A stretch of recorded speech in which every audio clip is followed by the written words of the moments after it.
নির্বাচনে দেশকে যদি দুর্নীতি মুক্ত করতে চান তাহলে দুর্নীতির সাথে যাদের সম্পর্ক তাদেরকে না বলুন, দুর্নীতিকে আমরা প্রশ্রয় দিব। দুর্নীতি লুটপাটের পাহারাদার হিসেবে অনেক কর্পোরেট হাউস গড়ে উঠেছে, মিডিয়াকে তারা সেই সাথে ব্যবহার করছে। অথচ আমাদের সাংবাদিকতা পেশার মূল কথা ছিল সমস্ত সত্য সংবাদকে পরিবেশন করা, সাদাকে সাদা বলা, কালোকে কালো বলা। আমরা তা বুঝতে পারছি না। আমরা একটা কর্পোরেট হাউসের দিকে তাকিয়ে, একজন পুঁজিপতির দিকে তাকিয়ে, রাজনীতির অঙ্গনে বিশিষ্ট কোন ব্যক্তিত্বের দিকে তাকিয়ে আমরা অনেক সময় সাদাকে সাদা বলতে পারি না, কালোকে কালো বলতে পারি না।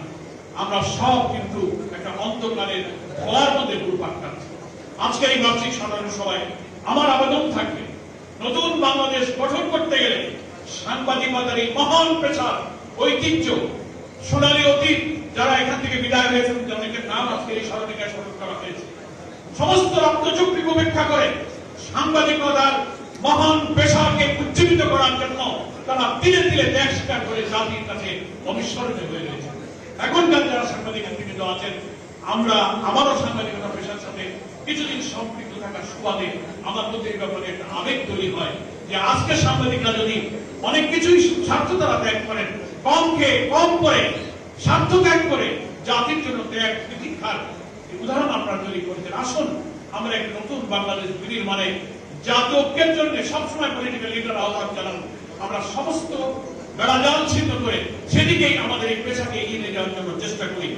আমাদের রাজনৈতিক দলগুলোর মধ্যে ভিন্ন ভিন্ন কর্মসূচির পথ পন্থা লক্ষ্যোদ্দেশ্যের কারণে কিছু ভিন্নতা থাকবেই। অনেকে বলেন টেবিলে বসেও কথা হচ্ছিল, ফখরুল ভাইও বলছিলেন একই কথা, তুমি একমত যে সবকিছুই এক হয়ে যাওয়া সম্ভব নেই। এই কারণে প্রত্যেকটা দলের একটা কর্মসূচি লক্ষ্যোদ্দেশ্যের ভিন্নতা থাকে, কিন্তু এটাও ঠিক কিছু কমন ইস্যুতে একটা ন্যাশনাল কনসেনসাস থাকতে হবে, যাতে জাতির কঠিন সময়ে আমরা রাজপথে ফ্যাসিবাদ বিরোধী আন্দোলন একটা সময় দাঁড়াতে পারি। তার মধ্যে প্রথম হচ্ছে যে আমাদের এই বাংলাদেশকে আমরা একটা corruption free country, corruption free একটা ইকোনমি হিসেবে করতে চাই। এ ব্যাপারে তো বিএনপি জামাত সহ কোন দলের মধ্যে দুর্নীতি নেই। দুর্নীতিকে আমরা প্রশ্রয় দিব না।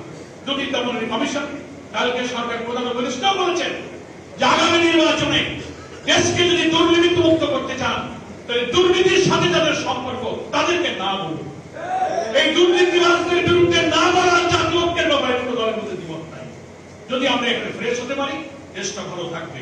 আমাদের শিক্ষা ব্যবস্থার মোরাল এডুকেশন উৎপাদনমুখী কারিগরি শিক্ষার ভিত্তিতে নতুন তরুণ প্রজন্মকে যদি বিশ্ববিদ্যালয়, কলেজ, স্কুল, মাদ্রাসা, ইউনিভার্সিটি শিক্ষা শেষে সকল আমরা কাজ দিতে পারি, দক্ষ তরুণের উচ্ছ্বাসে এই বাংলাদেশ আবার আমাদের লাভ সরকারের পতাকা পৃথিবীর উন্নত দেশের মতো করে পথে উঠতে পারবে।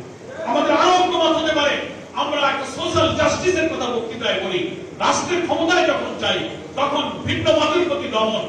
আমার দল কেন করো না, আমার সরকারের বিরুদ্ধে কেন আন্দোলন করো, সেবকের আমরা রক্ত চোখ দিয়ে আমরা ভিন্ন মতকে দমন করি। বিনা অপরাধে মামলা, জেল, ফাঁসি, ক্রসফায়ার, রিমান্ড, আইনালয় গোটা জাতির কাছ থেকে এই সোশ্যাল জাস্টিস সামাজিক সুবিচার বিদায় নিয়েছে।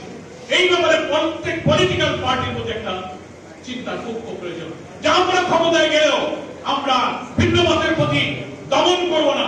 জাতীয় ঐক্যে সকলের গণতান্ত্রিক সুযোগ দিয়ে এই দেশ গঠনের সকলের সমান অবদানের যে অধিকার আছে সাংবিধানিক, সেটাকে আমরা অক্ষুণ্ণ রাখবো।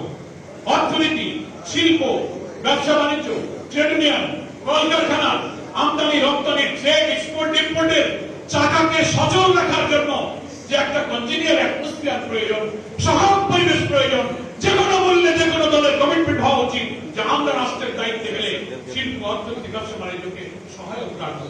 দলীয় স্বার্থে লুটপাট, বিদেশে অর্থ বাজারকে সাপোর্ট দিব না, চুরি দুর্নীতি প্রশ্রয় দিব না। এই কমিটমেন্ট যদি থাকে এটা একটা জাতীয় ঐক্যের পরিবেশ হতে পারে।